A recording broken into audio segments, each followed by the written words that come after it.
ప్రతి అంశాలపై కూడా చాలా స్పష్టంగా మాట్లాడడం జరిగింది. కాకపోతే ఏదైతే సంబంధించి 2-3 విషయాలు ఏదైతే మా నిరుద్యోగుల సోదరులతో దానితో పాటు ఏదైతే ఈరోజు కొంతమంది వచ్చి ఈ యొక్క ఇష్యూని డైవర్ట్ చేసి రాజకీయ లబ్ధి కోసం తీసుకునే ప్రయత్నం చేస్తున్నారో హరీష్ రావు గారిని ఉద్దేశించి మాట్లాడాలనుకుంటున్నాను. చాలా స్పష్టంగా కాంగ్రెస్ ప్రభుత్వం ఏర్పడ్డ మొట్టమొదటి రోజుకెళ్ళి నిరుద్యోగులు వచ్చి అన్న టీజీపీఎస్సీ పరీక్షలు జరిగేంత వరకు ఎగ్జామ్స్ కండక్ట్ చేస్తే ట్రాన్స్పరెన్సీ ఉండదన్నా తప్పనిసరిగా ముందు దానిపైన దృష్టి పెట్టాలని చెప్పని అడిగిన రోజు ఆ సంబంధించిన యువకులని ముఖ్యమంత్రి గారి దగ్గరికి తీసుకొని వెళ్ళి ఈ డిమాండ్ ఉంది మనం చేస్తామని చెప్పగానే ప్రభుత్వం ఏర్పడిన 3 రోజులకే టీజీపీఎస్సీ పైన పరీక్షలు చేసి 100% ట్రాన్స్పరెన్సీ తోటి శానిటీ తోటి ఇంటిగ్రిటీ తోటి ఈ ప్రభుత్వం ఎగ్జామ్స్ ని కండక్ట్ చేస్తున్న ఒక చిత్తశుద్ధి యువకుల్లో కల్పించే విధంగా ముఖ్యమంత్రి గారు ఆ రోజు టీజీపీఎస్సీ పరీక్షల పైన దృష్టి పెట్టారు.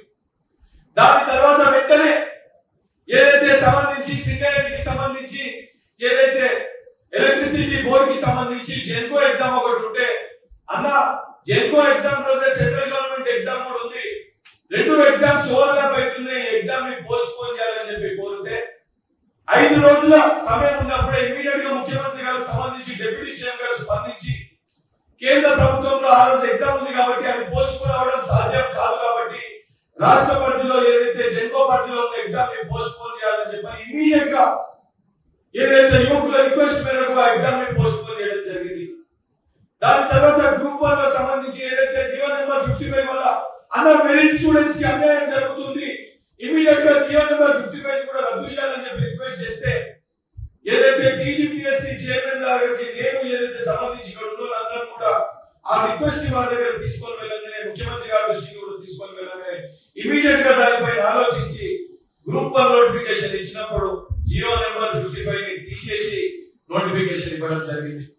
దాని తర్వాత గతంలో ఆర్ఎస్ ప్రవీణ్ కుమార్ గారి హయాంలో వారు ఏదైతే సంబంధించి ఆ బోర్డుకి చైర్మన్ గా ఉన్నప్పుడు ఎన్సిటి గైడ్ లైన్స్ కి విరుద్ధంగా టీచర్స్ ని రిక్రూట్ చేయాలంటే 65% ఇంటర్మీడియట్ లో డిగ్రీలో పర్సెంటేజ్ ఉంటేనే రిక్రూట్మెంట్ చేస్తామని చెప్పి ఆ రోజు ఆయన వివరించి దాదాపు అనేక మంది ఏదైతే నెట్ క్వాలిఫై డిఎస్సికి అప్లై చేసుకున్న యువకులకి నిరుద్యోగులకి అన్యాయం జరుగుతుందని చెప్పి గ్రహించి ఏదైతే ఆ రోజు ప్రతిపక్షంలో ఉన్నప్పుడు కాంగ్రెస్ పార్టీ దీన్ని తప్పనిసరిగా ఎన్సిటి గైడ్ లైన్స్ ప్రకారం మారుస్తూ ఏదైతే ఎస్సీ ఎస్టీ బీసీలకు సంబంధించి 45% ఏదైతే ఉందో ఇంటర్మీడియట్ కి డిగ్రీకి సంబంధించి దాన్ని 40% కి కుదిస్తామని చెప్పి మాట ఇవ్వడం జరిగింది. ఓసీలకి 50% ఉన్నదాన్ని 45% కి కుదిస్తామని చెప్పి మాట ఇవ్వడం జరిగింది. మాట ఇచ్చిన విధంగా ఆ డిఎస్సి లో కూడా అమెండ్మెంట్స్ తీసుకొని వచ్చి ఏదైతే 45% ఉన్నదాన్ని 40% కి తగ్గించడం జరిగింది, 50% ఉన్నదాన్ని 45% కి తగ్గించడం జరిగింది. దానితో పాటు అన్న టెట్ ఏదైతే ఎగ్జామ్ ఏదైతే చాలా కష్టంగా ఉండే పేపర్ మరొకసారి టెట్ నిర్వహించాలన్నా సుమారు 4 లక్షల మంది టెట్ ఎగ్జామ్ కోసం వెయిట్ చేస్తున్నారని చెప్పి రిక్వెస్ట్ చేస్తే తక్షణమే ఆ రోజు ముఖ్యమంత్రి గారు స్పందించి ఆ రోజు కూడా ఒక సోదరులు ఈ రకంగానే దీక్ష చేస్తే ఆ దీక్ష దగ్గరికి వెళ్లి వారికి భరోసా కల్పించి వారికి ఆ రోజు నిమ్మరసం తాగించి తప్పనిసరిగా టెట్ ని నిర్వహిస్తామని చెప్పి ప్రభుత్వం ఇమీడియట్ గా టెట్ పైన కూడా స్పష్టత ఇచ్చి టెట్ ఎగ్జామ్ ని కూడా నిర్వహించడం జరిగింది. అది ప్రభుత్వం చిత్తశుద్ధి. దాని తర్వాత టెట్ లో క్వాలిఫై అయిన 25,000 మంది ఏదైతే కొత్త యువకులు ఉన్నారో వారికి ఎగ్జామినేషన్ డిఎస్సి అప్లై చేసుకొని ఫీజుని తీసుకోకుండా ఫ్రీగా అప్లికేషన్ పెట్టుకుంటే ఎగ్జామినేషన్ ఫీజు ఏదైతే లేకుండా అప్లై చేసుకోవచ్చు అని ఏ విధంగా మేనిఫెస్టోలో పెట్టినామో చెప్పిన విధంగా యువకులకి ఎగ్జామినేషన్ ఫీజు లేకుండా డిఎస్సి అప్లికేషన్స్ కూడా అర్హత అనేది కల్పించడం జరిగింది.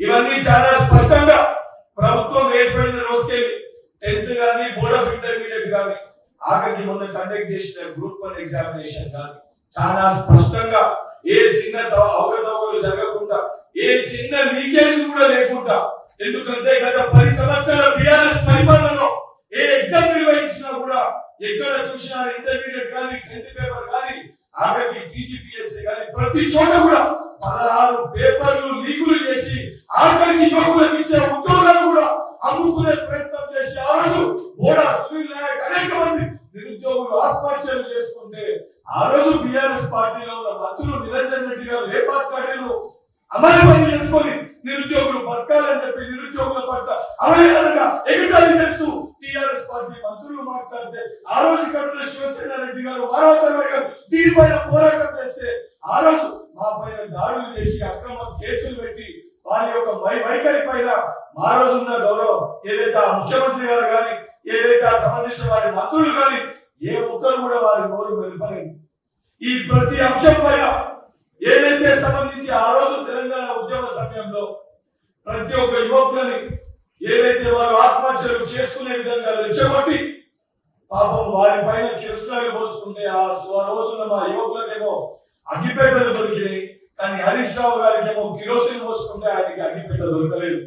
ఆ రోజు తెలంగాణ ఏర్పాటు కోసం విద్యార్థుల యువకుల జీవితాల ప్రాధాన్యత చెలగాటమాడి 10 సంవత్సరాలు మీరు రాజభోగులు అనుభవించిన 10 సంవత్సరాలు హరీష్ రావు సూటిగా నేను ప్రశ్నిస్తున్నా, నీ 10 సంవత్సరాల పరిపాలనలో ఒక్క గ్రూప్ 1 ఎగ్జామ్ అన్నా సక్రమంగా నిర్వహించగలిగినవా? ఒక గ్రూప్ 1 ఉద్యోగం అన్నా నువ్వు ఇవ్వగలిగినవా? కనీసం ఏ రోజన్నా యువకులు నీ దగ్గరకు వస్తే కనీసం వారి పక్షాన మాట్లాడగలిగినవా? ఆఖరికి టైపిస్ట్ పోస్టుల విషయంలో వినోద్ రావు మీరు కొంతమంది కలిసి ఉద్దేశపూర్వక సమస్యని తొలగించింది. ఆ రోజు దీనికి సంబంధించి తొలగించాలని చెప్పింది మీరా కాదా? ఆర్ఎస్ ప్రభుత్వం గారు మాట్లాడాలి. ఇవన్నీ అంశాన్ని పరిష్కరించాలని చెప్పి మేము కానీ నిరుద్యోగులు కానీ అంశాలకు సంబంధించి సెక్రటేరియట్ దగ్గర కానీ వచ్చి మేము మాట్లాడే ప్రయత్నం చేస్తే మా అందరి పైన నిరుద్యోగుల పైన అక్రమ కేసులు పెట్టిన విషయాలు వాస్తవమా కాదా ఒక్కసారి నువ్వు దీనిపైన సమాధానం చెప్పాలి. ఆఖరికి శాంతియుతంగా ధర్నా చౌక్ లో మా సమస్యల్ని మా బాధల్ని ప్రభుత్వ దృష్టికి తీసుకొని వెళ్ళి ప్రజాక్షేత్రంలో ప్రజలకి తెలియజేయాలని చెప్పి మేము ప్రయత్నిస్తే ధర్నా చౌక్ లో కూడా పర్మిషన్ ఇవ్వకుండా ఇంటి దగ్గరనే ముందస్తు అరెస్టు చేసి అక్రమ కేసులు పెట్టి జైల్లో పెట్టిన విషయాలు వాస్తవంగా కాదా ఆలోచించాలి. ఇవన్నిటినీ మర్చిపోయి ఈ రోజు ఏదైతే నువ్వు వచ్చి ఏదైతే మా సోదరుడు పాపం అమాయకుడు వాస్తవానికి ఈ సమస్యలన్నీ కూడా ప్రభుత్వం దృష్టికి తీసుకొని రావాలని చెప్పి నిరుద్యోగుల పక్షాన పోరాటం చేస్తుంటే అసలు మోతీలాల్ నాయక్ కి ప్రభుత్వంలో ఈ ప్రజా పరిపాలన మా పైన బాధ్యత ఉంది. ఈ రోజు ఏదైతే నిరుద్యోగుల పక్షాన కాంగ్రెస్ ప్రభుత్వం ఉంది, ఒక్క నిరుద్యోగి కూడా తన ప్రాణాలకి ఎటువంటి నష్టం జరగదని చెప్పి ఒక భరోసా కల్పించడానికి ఎమ్మెల్సీగా ఆ సంబంధించిన సోదరుల దగ్గరికి వెళ్ళి సమస్య తీవ్రతని తెలుసుకొని ముఖ్యమంత్రి గారి దృష్టికి సమస్యని తీసుకొని వెళ్ళి మోతీలాల్ నాయక్ మా తమ్ముడికి భరోసా కల్పించాలని చెప్పి ట్విట్టర్ వేదికగా గాంధీ హాస్పిటల్ కి వస్తున్నాను అని చెప్పి గాంధీ హాస్పిటల్ రావడం జరిగింది తప్ప దొంగసారిగా మేము వచ్చి దొంగసారిగా వెళ్ళే ప్రయత్నం చేయలేదు. ఎందుకంటే మా ప్రజా ప్రభుత్వానికి నిరుద్యోగుల ప్రతి ఒక్క సమస్యని పరిష్కరించాలని చిత్తశుద్ధి మాకుంది కాబట్టి మేము ధైర్యంగా మేము గాంధీ హాస్పిటల్ కి వచ్చి మోతీలాల్ నాయక్ తోటి మాట్లాడి ఆ భరోసాని ఇచ్చే ప్రయత్నం మేము చేశాం. నిరుద్యోగ సోదరులారా, మీకో తమ్ముడుగా మీకు అందగా నేను రిక్వెస్ట్ చేస్తున్నా, గౌరవమైన ముఖ్యమంత్రి గారు నిరుద్యోగులకున్న ప్రతి సమస్యని పరిష్కరించాలని ఒక చిత్తశుద్ధితో ఉన్నారు. దానితో పాటు ఏదైతే విద్యా వ్యవస్థ ఏదైతే భ్రష్టు పట్టించిందో ప్రభుత్వ పాఠశాలలో 24 లక్షల మంది విద్యార్థులు ఏదైతే చదువుకున్నామంటే ఉపాధ్యాయులు లేని పరిస్థితి ఉందో తక్షణమే ఉపాధ్యాయులను రిక్రూట్ చేసి డిఎస్సిని తక్షణమే రిక్రూట్ చేసి విద్యా వ్యవస్థని బలపరచాలనే ఉద్దేశంతో 11,000 డిఎస్సి పోస్టులని విడుదల చేయడం జరిగింది. అకాడమిక్ ఇయర్ స్టార్టింగ్ లోపల టీచర్స్ ని రిక్రూట్ చేసి ఆ 24 లక్షల మంది ఏదైతే ప్రభుత్వ పాఠశాలలో చదువుకున్న విద్యార్థులకి మెరుగైన విద్యను అందించాలనే దిశగా ప్రభుత్వం ఆలోచిస్తుంది, ఆ దిశగా పనిచేస్తుంది. 10 సంవత్సరాలుగా పెండింగ్ లో ఉన్న ట్రాన్స్ఫర్స్ పోస్టింగ్స్ టీచర్స్ పైన కూడా దానిపైన కూడా స్పష్టత ఇస్తూ ఆ సమస్యను కూడా పరిష్కరించిన ప్రభుత్వం మన ప్రజా ప్రభుత్వం కాంగ్రెస్ ప్రభుత్వం. నేను మీ అందరికీ మాటిస్తున్నా, ఏదైతే ఇక్కడ కూర్చున్న మేమందరం కూడా ఇక్కడ ఉన్న వాళ్ళందరూ కూడా తెలంగాణ ఉద్యమ సమయంలో క్రియాశీలంగా పనిచేసిన వ్యక్తులు.